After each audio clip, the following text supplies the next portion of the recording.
What's happening, fishing friends? Welcome to another episode. Got another rod unboxing today. Today we're looking at the two Kistler rods that I picked up. Again, this was a Black Friday sale. I was gonna put this video with the FX rods and the Halo rods that I got, but after I got all that footage on there and started editing, it would have been like a 38-minute video. So I broke these up into 3 parts. So I've already got the unboxing shot.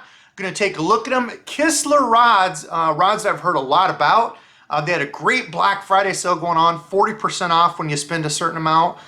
So we're gonna look at those, made in the USA. I'm excited to try them. So enough yapping, let's look at them. Okay, next up was a 2-for bundle. So this is a set of rods, 2 rods that I got from Kistler.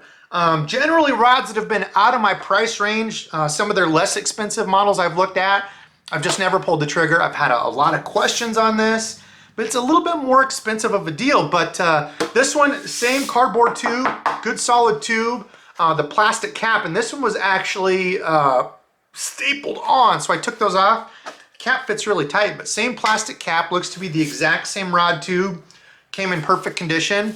Now with this one, they gave me a free gift as well. So you got the Kistler neck buff deal there. This is the new norm these days. My certificate of sale, so for them, they were running the special. You spent, I think it was $500 worth on here and you got 40% off. I believe shipping was included, so that sounds like a lot, right? 500 bucks. Well, when you take that 40% off, you're looking at like $300. Divide that by 2 rods, you're looking at $150 for each rod. And that was like a $300-something rod and a $200 rod.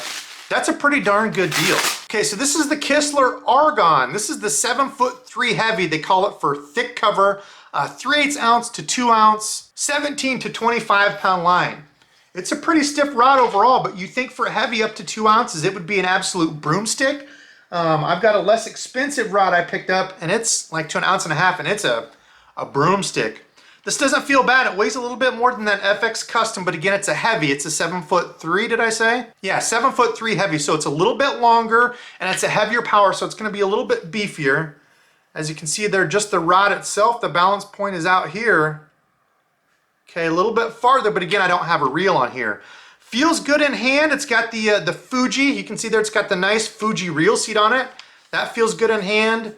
Cork grips with a little bit of EVA on the butt there. Made in the USA. I know this is a big thing for people that's upside down, but the big thing with Kistler, made in the USA. I've had a number of people ask me to try these for that very reason. They're made in the USA. Can you pick some up? They look sweet. I actually like the bait keeper on there. You can see it's one, so my bait can slip under it. I can just pop that off if I'm pitching a jig or a Texas rig to follow up. It's got the nice guides on it. I want to say these are Fuji guides. I'm surprised it didn't come with a deal on it. Looks great. I'll put the specs up for each one of these if I didn't already say that, but on the screen so you can see it. So like the tonnage of the rod, that kind of stuff. Check out all the guides. Looking good. All right, rod including the tip, everything looked good on it. Now what would be another good fit for this? SLX XT, I'm thinking maybe the Corrado, hold on. Okay, you can see the reel seat there. It does have a foam reel seat, which, or a reel tightening nut there for the reel seat, which I absolutely love, and you're gonna see just in a second here why. Tightens down nice and easy. I didn't hear any weird creaking, cracking. Okay, how about the balance on this one? Okay, so you can see the balance is a little bit farther out here on this setup with the Corrado on this heavy power, but look at that. When I lay my finger here, right on that foam, I love that. I love when they have a nice soft foam deal there. Feels great in hand. Now, I would use the Corrado on something like this. The Corrado is an absolute great do-it-all around reel. A little bit heavier baits, you know, if I'm throwing a 1/2 ounce jig on here. You could frog with this setup if you had braid on it. I'll probably put 20-pound fluorocarbon on here, I would guess. I'm gonna use this for thicker cover, like it says, you know, well, the cover. 20-pound fluoro is going to keep you safe in that. You could certainly throw like 50-pound braid on here if you're flipping and pitching around grass.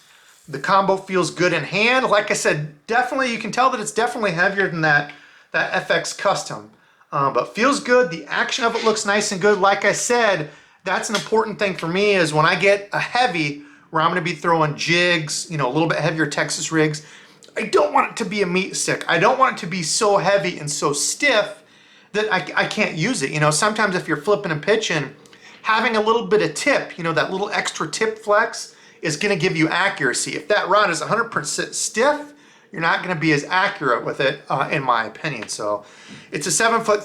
7'2" is kind of my all-around favorite, but goodness gracious, kick the camera and everything. 7'3", I'm very comfortable with as well. So feels great in hand. I like it. A little bit heavier, but I'm excited to get that out. My first Kistler rod. This is the Argon. Okay, let's take a look at the second one, the second Kistler that I got. Okay, this was also a 7'3". This is the Helium. Now I noticed they did have, ooh, nice. Those are the Fuji tangle-free K guides with the alkanite ring. So good rings on there, Fuji. Ooh, this one you can tell is definitely a lighter rod. Let's see the Helium. This is for sparse cover, so this is a medium heavy, 7'3", 4 power. So that other one was a 5 power, kind of like Dobbins, how they do the power numbers, but 7'3", 4, which is the power of it, medium heavy, sparse cover, 15 to 17 pound line, 1/4 to 1 ounce lure weight. Colors on it are very nice, grayish, dark gray, almost like a gunmetal gray. With that blue on there, the rod is absolutely beautiful. Let's check all the guides. Guides look nice. You can see there, these aren't the extra micro guides. These are more of like a middle of the line guide. I really like the size of the guides on this. Everything looks good, better check the tip. Everything looks really nice on it. The guides look really nice and sturdy. Definitely can tell this is a lighter rod. Now the balance point without a reel is up here, about right there, but there's not a reel on it yet. I like that they've still got the foam reel cap, or the reel nut that screws down to tighten the reel on. Same line keeper they've got there. Oh, maybe that's why it didn't have the other one come off. But anyway, super slick looking rod, kind of middle size. Now what would I pair up on this? Again, I'm going to use this for lighter Texas rigs. This says sparse cover, so not necessarily light Texas rigs, but lighter cover. So, you know, if I'm throwing around a 1/4 ounce Texas rig or 1/4 ounce jig, 3/8 ounce jig, it'll handle all those perfectly. Heck, with this, you could even throw like a weightless stick bait or a little, you know, 1/8 ounce weighted stick bait. Should do all of that extremely well. It's hard to tell on here, I know, I'm sorry, but when I shake this, definitely a softer tip on it, which you would expect, going from a heavy down to medium heavy. Feels great. Now for a reel on this, you'd have a ton of different options.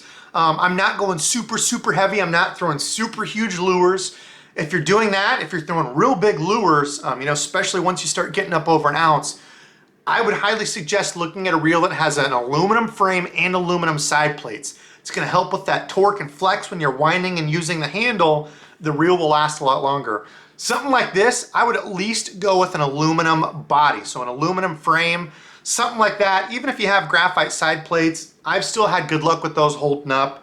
I know some guys are completely adamant about that. A lot of the Daiwa guys, you want an aluminum frame and aluminum side plates, but that's getting, you know, definitely more expensive. So an aluminum framed reel, let's go pick one. Let's go with the Tatula 100. This is a very popular reel, I'm gonna say. $150 price point.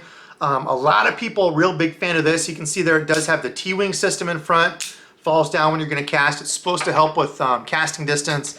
I had some 14-pound monofilament, 14 or 12, I don't remember, but some of that crazy orange monofilament I was testing this year. I was using this for cranking because this reel throws light baits so well, extremely well. So, you know, if you're throwing a little 1/4 ounce or an 1/8 ounce, weightless Senko, something like that, this reel does amazing at that. So I think we'll put that one on here just to see how it feels. Tatula 100, a little bit smaller bait caster, so if you've got smaller hands, will certainly fit your hand well. I can put the finger up there to feel the line, extremely comfortable. Feels really good in hand.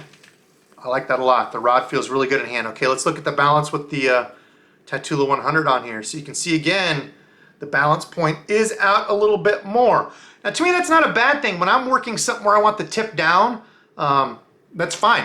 You know, you can certainly do that. When I'm working a jig or Texas rig, I'm usually gonna have the tip up.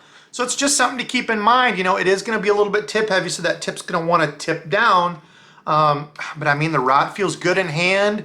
Guides and everything look good on it. And you know, for $500 for 2 rods, getting those for essentially $150 each, that's a pretty darn good steal for a product that's made in the USA. I've heard a lot of good things about them. I figured it was finally time to try one. So the Kistler Helium series, that's that 7'3" medium heavy. All right, fishing friends, that's gonna do it for today. Comment below and let me know, what are your thoughts on these Kistler rods? Have you used them? Any thoughts?